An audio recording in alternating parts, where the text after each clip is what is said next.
What if I told you that everything you see, touch, and experience, your phone, the chair you're sitting on, even the stars in the night sky, might not exist in the way you think they do? This is not a scene from The Matrix.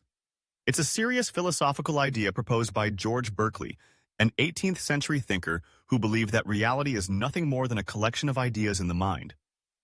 George Berkeley was an Irish philosopher born in 1685. He was a key figure in a school of thought called empiricism, which argues that knowledge comes from experience rather than pure reason. But Berkeley took this idea to an extreme.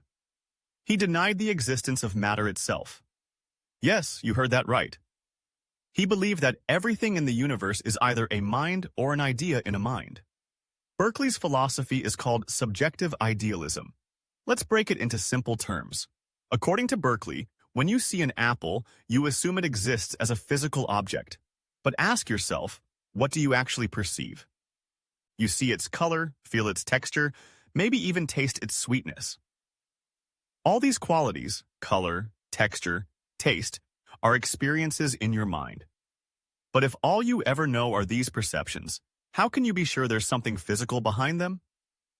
Berkeley argued that we have no direct experience of matter, only our perceptions of it.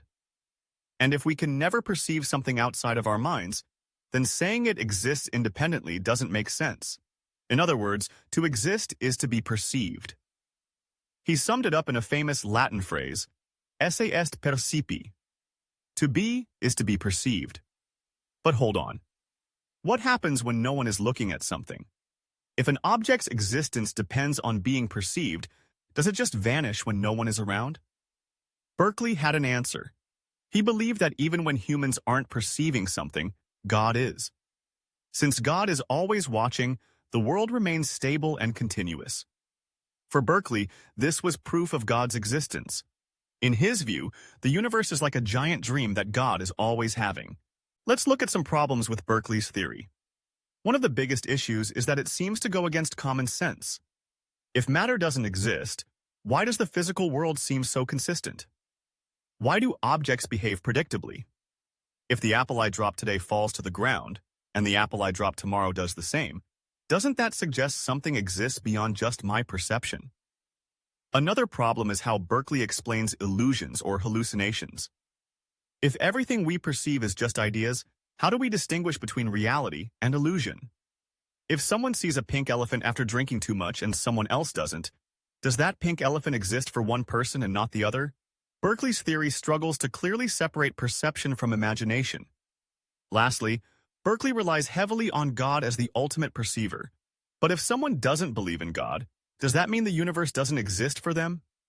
This makes his argument dependent on a theological assumption rather than pure philosophy. Despite these criticisms, Berkeley's ideas have had a lasting impact on philosophy. His challenge to materialism paved the way for later thinkers to explore the nature of reality and perception. His work influenced Immanuel Kant, who later argued that our minds play an active role in shaping our experiences. Today, modern physics and cognitive science raise similar questions. Some interpretations of quantum mechanics suggest that reality is deeply tied to observation. Could it be that Berkeley wasn't completely wrong after all? So, what do you think? Is the world just a collection of ideas in our minds, or is there something solid behind it all? Berkeley's subjective idealism may sound bizarre, but it challenges us to think deeply about what we take for granted. Let me know your thoughts in the comments, and don't forget to like, share, and subscribe for more mind-bending philosophy.